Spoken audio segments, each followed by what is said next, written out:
In this video, I'm going to show you how to fix Capcut no internet connection problem. If you're encountering the no internet connection issue in Capcut, don't worry, I've got you covered.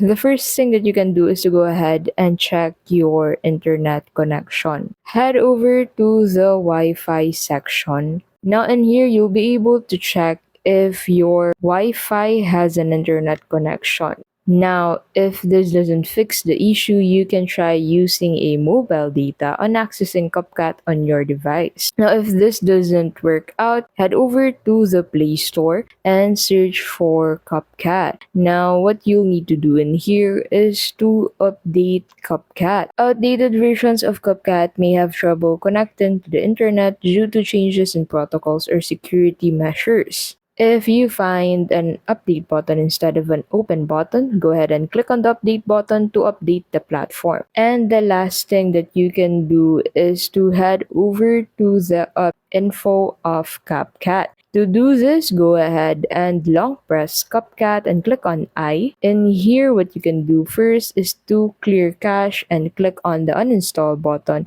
and reinstall CapCut using the Play Store. Remember to save your projects before taking any action. Thank you so much for watching. I hope this guide helped you out. If it did, please don't forget to give this video a like and subscribe.